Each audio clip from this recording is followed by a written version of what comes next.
할렐루야. 예, 아멘 찬양대 은혜로운 찬양을 통해서 우리 하나님 영광 받으신 줄 믿습니다.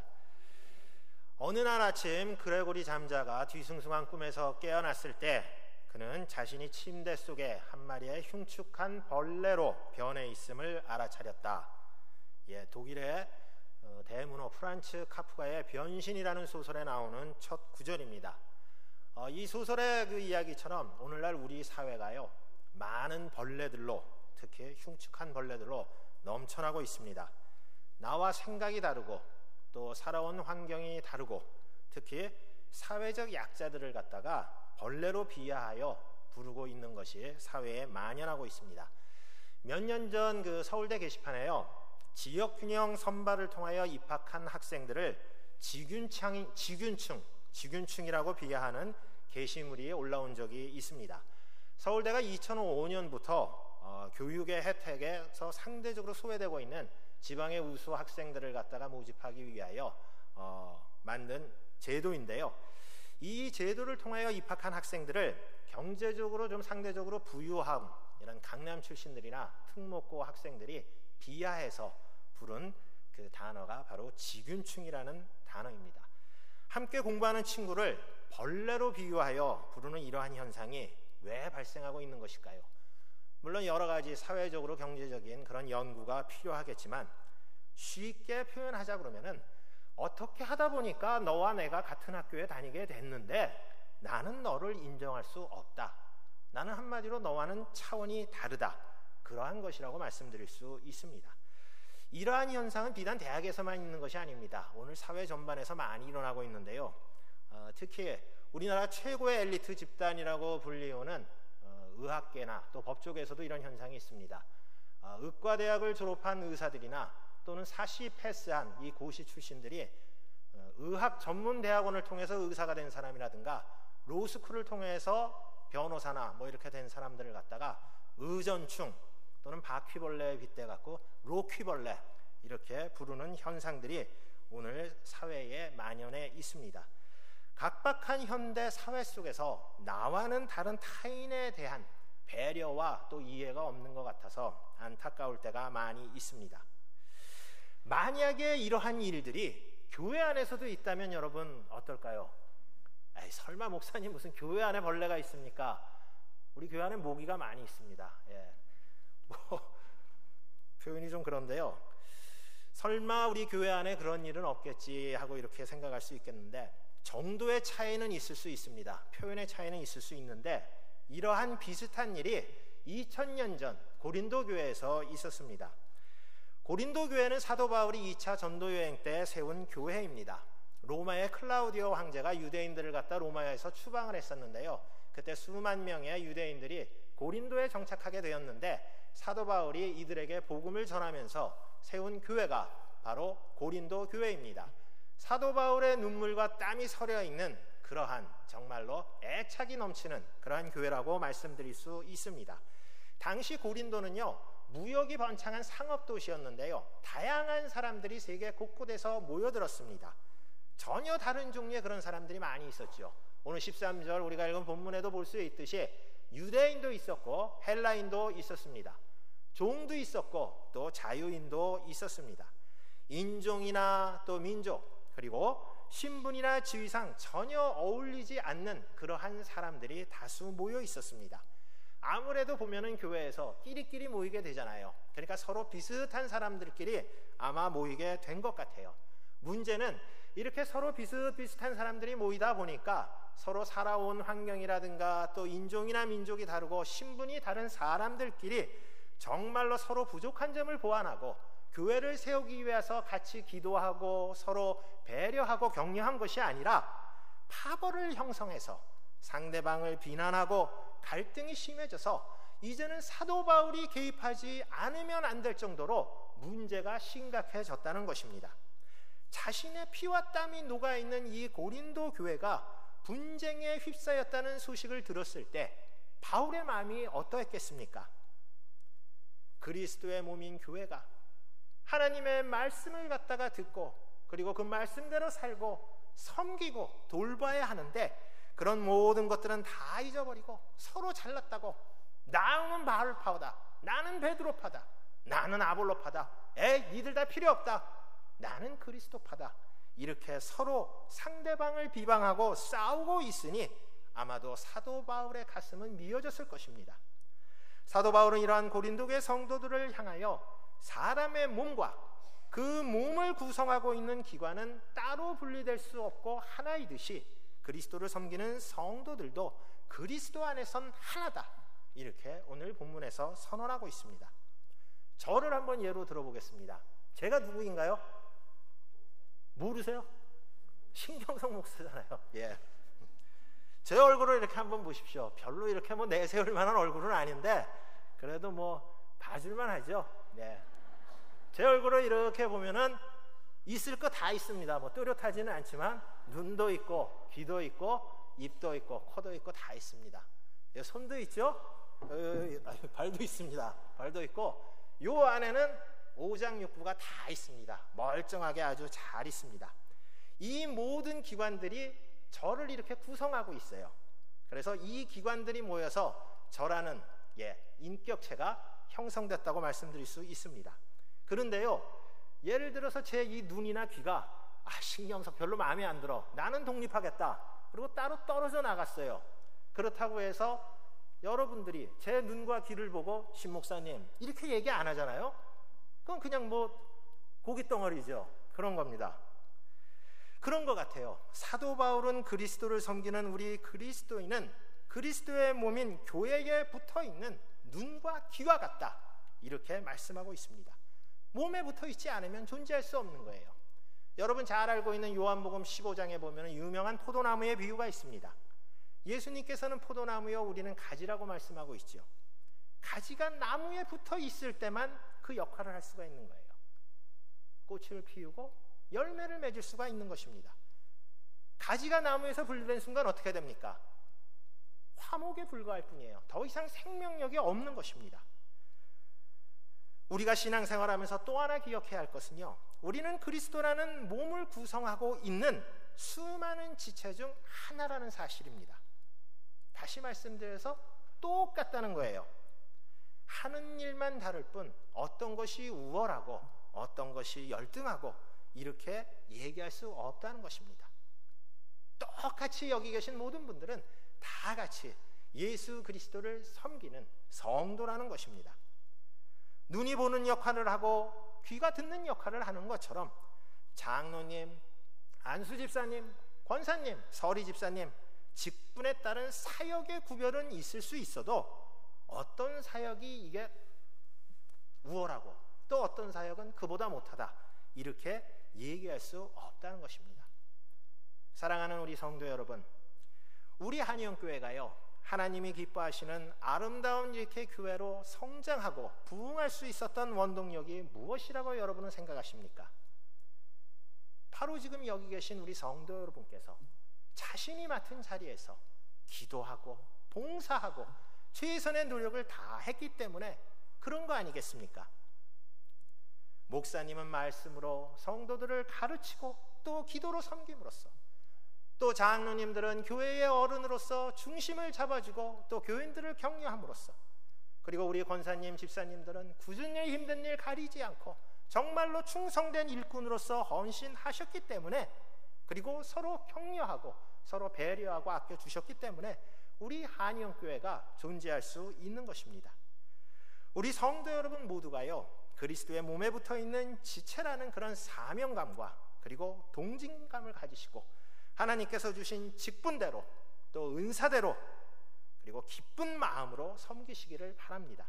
그리하여 하나님이 기뻐하시고 우리 모든 성도들이 행복해하고 아울러 여러분 각자의 신앙의 열매가 풍성히 자라서 우리 교회가 그야말로 세상 모든 사람들의 칭찬과 존경을 받는 그런 아름다운 교회로 만들어 나가시기를 우리 주님의 이름으로 축원합니다. 그러므로 교회를 섬기는 우리 성도들은 함께 신앙생활을 하는 여러분 옆에 계신 이 모든 분들이 소중하고 또 존중받아야 할 존재라는 사실을 늘 기억해야 합니다. 오늘 본문을 보십시오. 눈이 귀에게 너는 왜 보지 못하느냐 하고 말하면 귀는 뭐라고 얘기하겠습니까? 그럼 너는 왜 듣지 못하느냐? 이렇게 반문하지 않겠습니까? 저마다 다 보려고 그러면 누가 듣겠습니까? 또 나는 전부 듣겠다, 그렇게 얘기하면 보는 것은 누가 보겠습니까? 주님의 교회도 마찬가지입니다. 내가 하는 일만이 하나님이 허락하시고 그리고 위대한 일이 아닙니다. 다른 사람이 하는 일도 소중하고 다 귀한 일입니다. 아무리 하찮아 보이고 아유 뭐 저런 걸 이렇게 그런 보이는 일이라 할지라도 다 교회의 일은 하나님께서 허락하신 일이라는 것입니다.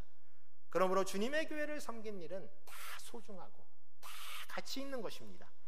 내가 보기에는 저 사람이 하는 일이 참 영 마땅치 않고 뭔가 좀 부족해 보이고 왠지 미흡해 보일지라도 뒤에서 수군거리거나 비난해서는 안 된다는 얘기입니다. 오히려 당신이 하는 일이 참 귀하고 소중한 일입니다. 격려하고 칭찬하고 존중해줘야 한다는 얘기입니다. 당신 때문에 우리 교회가 참 풍성해졌습니다. 이러한 칭찬과 격려가 주님의 교회를 더욱더 든든히 세워나가는 것입니다. 2013년 6월 30일 기억하시는 분은 아마 없을 텐데요. 이날이 무슨 날이냐면은 LA 다저스와 필라델피아 필리스의 메이저리그 야구 경기가 있었던 날입니다. 우리나라 아시죠? 유현진 선수라고, 유현진 선수가 그날 등판을 해갖고 7회까지 3대2로 리드하고 있는 상태에서 불펜 투수에게 마운드를 넘겼어요.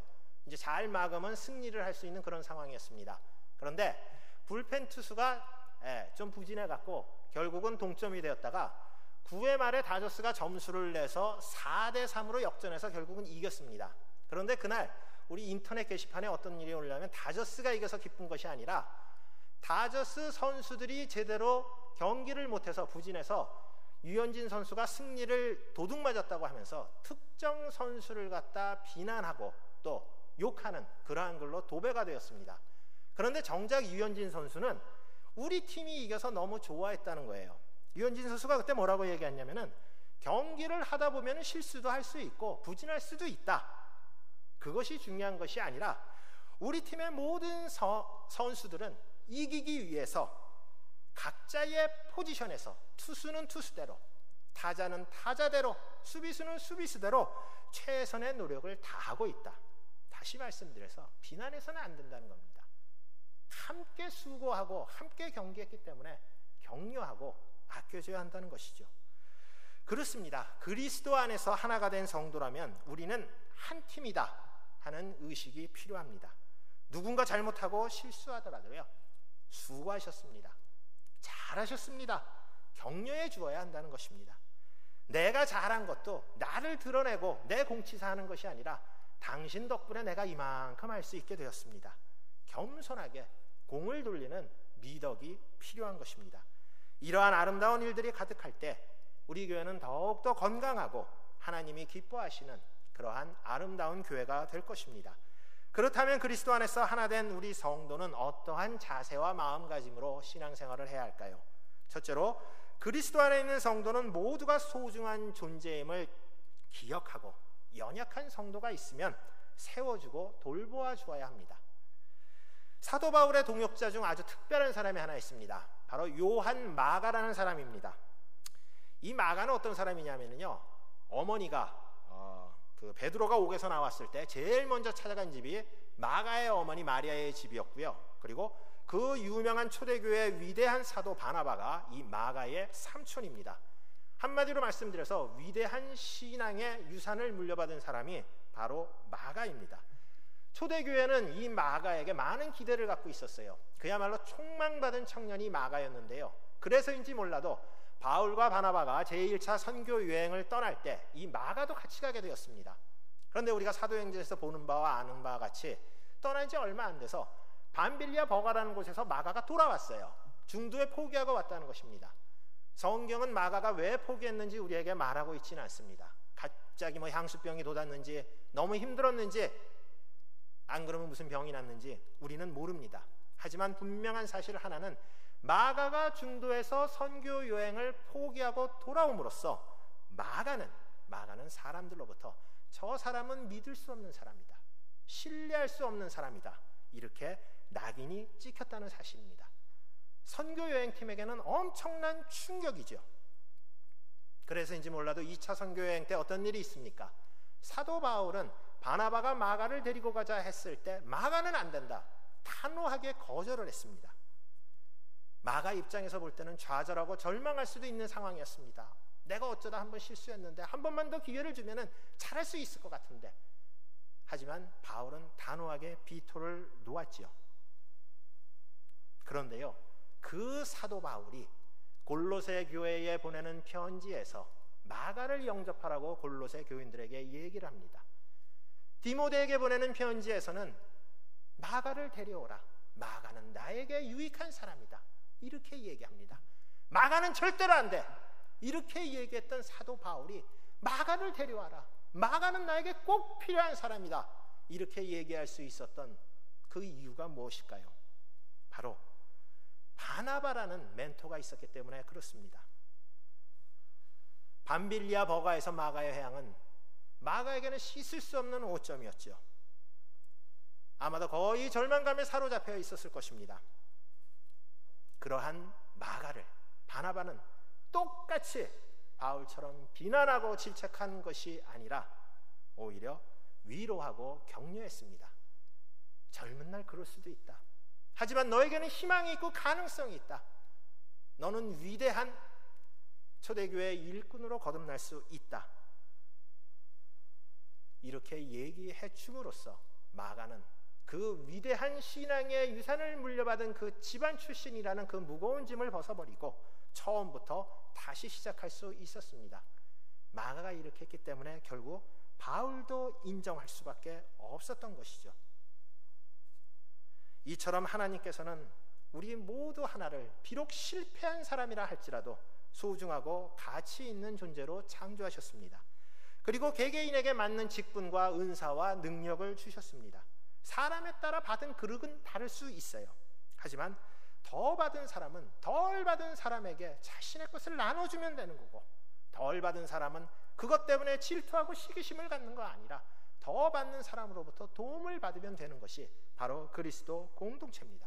내가 더 받았다고 덜 받은 사람을 무시하고 에이 저 사람 이러는 게 아니고요, 나는 덜 받았다고 나는 왜 요 모양 요 꼴이야 그러는 것이 아니라 서로 협력하여 주님의 일을 이루어 나가는 것이 아름다운 그리스도 공동체의 모습입니다. 내 옆에 누군가 함께 일할 수 있는 동역자가 있음을 기뻐하고, 내 이웃을 통하여 내가 발전하고, 나를 통하여 내 옆에 있는 사람이 더 풍성한 신앙의 열매를 맺을 수 있다면 우리 교회는 하나님이 기뻐하시는 그런 아름다운 교회가 될 것입니다. 둘째로요, 그리스도 안에서 하나 된 성도는 기쁨과 슬픔도 함께 나눠야 합니다. 교회 일을 하다 보면요, 경조사를 치를 때가 많이 있습니다. 꼭 누구를 비교해서 얘기하는 건 아니고요, 어느 분은 정말로 사람들이 그야말로 가득 넘치군 그런 데도 있어요. 경조사를 가보면요. 반면에 어떤 데를 가보면 정말로 너무 쓸쓸할 정도로 사람이 없는 그런 곳도 있습니다. 세상의 시각으로 본다 그러면 그런 것 같아요. 경조사에 사람이 오고 안 오고는 자기가 한 만큼 오는 겁니다. 얼마나 발품을 팔았느냐에 따라 갖고 달려 있겠지요. 내가 준 만큼 받는 것이 인생사라고 말씀드릴 수가 있습니다. 하지만 교회는 다르잖아요. 예수 그리스도의 사랑을 함께 나눈 공동체가 바로 교회입니다. 형제의 기쁨이나 슬픔에 대해서 나와는 상관없는 일이다 해서 무관심해서는 안 된다는 이야기입니다. 왜 그럴까요? 우리는 그리스도의 몸에 붙어 있는 여러 지체 중에 하나이기 때문에 그렇습니다. 우리 몸 어느 한 곳이 아프다고 한번 생각을 해보세요. 그곳만 아픈 게 아니잖아요. 몸 전체가 다 아픕니다. 마찬가지입니다. 우리 중 누군가의 좋은 일이 생기면 그것은 그 사람의 기쁨만이 아니라 교회 전체의 기쁨이요, 또 교회 전체의 즐거움입니다. 우리 중 누군가의 나쁜 일이 생기면요, 그 사람에게만 안 좋은 일이 생긴 게 아니라 교회의 슬픔이요, 교회의 아픔이 될 수 있다는 것입니다. 세상 기준으로 본다면은 기쁨과 슬픔을 나누는 것은 개인적인 친분, 정에 따라 결정이 됩니다. 하지만 아무리 오랫동안 여러분 옆에 계신 분하고 친분을 나눴다고 생각해 보십시오. 언제 변할지 모르는 게 사람의 마음입니다. 우리가 함께 기쁨과 슬픔을 나눠야 하는 것은 우리가 속한 신앙 공동체가 그리스도의 몸이요, 우리는 그리스도의 몸을 구성하고 있는 소중한 지체들이기 때문에 그렇습니다. 나는 손인데 발이 아프다고 모른 척하면요, 나는 괜찮을 것 같나요? 몸이 아프다 보니까 결국 손도 아프게 되는 것과 마찬가지입니다. 인간적인 정과 친분이 아니라 하나님이 세워주신 그러한 교회의 영광을 바라보고 그 영광을 바라보는 마음으로 우리가 함께 신앙생활을 하는 그러한 지체들과 슬픔과 기쁨을 함께 나누는 그러한 성도들이 되어야 한다는 것입니다. 마지막으로 한 가지 더 말씀드리면요, 그리스도 안에서 하나 된 성도는 나 또는 나와 관계된 공동체의 유익만을 추구하는 것이 아니라 그리스도의 몸인 교회 전체의 유익을 추구해야 한다는 것입니다. 제가 처음 우리 한영교회에 왔을 때 소년부 교육전도사로 부임을 했습니다. 믿음이 좋으신 훌륭한 선생님들이 여기도 지금 계신데요, 많이 도와주셔갖고 정말로 행복한 사역을 했던 것 같아요. 그런데 한 가지 힘들고 어려웠던 것은 매년 연말이 되면은요, 다음 해에 일할 교사를 세우는 것이 참 이게 골치가 아픈 일이었습니다. 얼마나 많은 이 교사를 확보하느냐에 따라서 이 부서가 존재할 수 있는 그러한 그 존재 가치를 알리는 일이고, 또 전도사 개인의 능력이다, 뭐 이제 그렇게 생각을 했었어요. 그래서 부장 선생님을 비롯한 뭐 인맥을 동원해갖고 교사 확보 이래갖고 전 교사들이 나눠 뭐 그런 일들이 있었습니다. 솔직히요, 그 당시에는 저는 다른 부서는 뭐 예를 들면 초등부 뭐 중등부 이런 부서는 교사를 구하든 말든 사실 관심 팍기였어요. 오로지 소년부, 오로지 소년부만 교사만 모으면 그것으로 좋겠습니다. 그래서 다른 부서보다 교사를 많이 모으면은 회심의 미소를 지으면서 담임 목사님 얼굴을 이렇게 한번 쳐다보고 그랬던 기억이 납니다. 그런데요, 부목사가 돼서 교육목사를 사역을 하다 보니까 소년부 때 제가 했던 이런 행위는 완전히 징계감이더라고요. 사실 그렇습니다. 어느 부서에 교사가 부족한지 알아야 되고, 교사가 모자라면은 그냥 하세요, 그게 아니고 교사가 좀 많이 있는 부서에 또 전도사님이나 부장님한테 사정해서 이쪽 부서에 교사가 좀 모자라니까 이분은 이렇게 했으면 좋겠습니다, 양해를 구해야 했습니다. 보다 큰 그림을 보게 된 것이죠. 그리고 이제 담임 목사님을 도와 교회 전반적인 행정을 보다 보니까 이제 교사를 세우는 것만이 중요한 것이 아니다 하는 것을 또 알게 되었습니다. 전부 교사할 수는 없잖아요. 누군가는 찬양대도 해야 되고, 누군가는 남선교회 또 여전도회 임원도 해야 되고, 전도대도 해야 되고, 식당도 봉사해야 되고, 주차장도 봉사해야 되고, 할 일이 참 많이 있습니다. 이런 분들이 다 자신의 자리에서 일할 때 교회가 든든히 설 수 있는 것이죠. 그래서 무조건 교사하십시오 이렇게 말할 수 없게 되었던 것이죠. 오늘 이 자리에 계신 우리 성도님들도요, 여기 계신 오후 예배까지 드리신 분이라면 적어도 하나 또는 그 이상의 부서 또는 기관을 섬기는 분들이 아마 대부분일 것입니다. 우리가 그리스도의 몸을 구성하는 하나의 지체라는 사실을 기억한다면 내가 섬기는 일만이 하나님의 일이 아니다라는 것을 알게 될 것입니다. 다른 사람의 일도 하나님의 일이고 교회를 세우는 데 있어서 아주 중요한 일이다 하는 것을 알게 된다는 것이죠. 모든 사람들이 같은 직분을 가질 수는 없어요. 같은 은사와 같은 능력을 가질 수도 없습니다.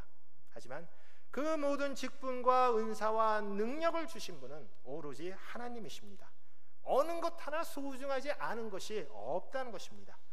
우리가 기억해야 할 것은요, 여러분이 받은 직분이나 은사나 그리고 능력은 여러분 개인에게 주어진 선물이 아니라요, 교회 전체에 주어진 하나님의 은혜라는 사실입니다. 하나님께서는 자신의 유익만이 아니라 교회의 유익을 위하여 여러분이 힘써 일하시기를 원하십니다. 사랑하는 우리 성도 여러분, 사도 바울은 우리 모두는 그리스도 안에서 하나된 형제요 자매요 성도라고 우리에게 말씀하고 있습니다. 하나님께서 우리에게 주신 직분이라든가 은사라든가 능력이 중요한 것이 아니라 그것을 가지고 주님의 교회를 얼마나 잘 섬기느냐, 이것에 따라서 가치가 결정된다는 사실입니다. 그러므로 우리에게 필요한 것은 교회 전체를 바라볼 수 있는 넓은 시야와 그리고 함께 일하는 동역자들을 서로 존중하고 세워줄 수 있는 그러한 믿음과, 그리고 설령 함께 일하는 사람들이 조금 부족하고 조금 미흡하더라도 격려해주고 이해해주는 사랑이 필요합니다. 사도 바울은 31절 말씀에서 더 큰 은사를 사모하라 하고 말씀하신 것도 바로 이러한 이유 때문에 그렇습니다. 이제 열심히 여기 계신 우리 성도 여러분, 주님의 일을 하십시오. 하지만 혼자 하시지 마시고 옆에 있는 분과 함께 하십시오. 함께 일하는 옆에 계신 우리 권사님들, 장로님들, 집사님께 당신과 함께 주의 일을 함께 할 수 있어서 행복하고 감사합니다. 이렇게 마음의 진심을 담아서 한번 이야기해 보십시오.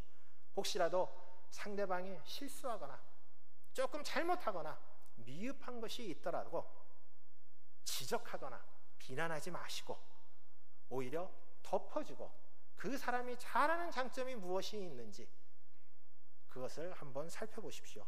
또한 내가 가지고 있는 장점을 함께 나누고 혹시라도 부족한 것이 있으면 스스로 자괴감에 빠지거나 남들을 질투하고 시기하는 것이 아니라 내 부족한 것을 솔직히 얘기하고 도움을 구하십시오. 우리 성도 여러분 모두가 이러한 마음가짐으로 교회를 섬기고 주의 일을 감당해서 우리 한영교회가 이 세상 그 어떤 교회보다도 아름답고 하나님께서 기뻐하고 칭찬하며 세상 사람들에게 사랑과 존경을 받는 그러한 멋진 교회로 만들어 가시기를 우리 주님의 이름으로 축원합니다. 하나님 아버지 감사합니다. 우리에게 하나님의 교회를 섬길 수 있는 은혜를 주시고 함께 아름다운 신앙 공동체를 이루어가게 하여 주시니 감사드립니다.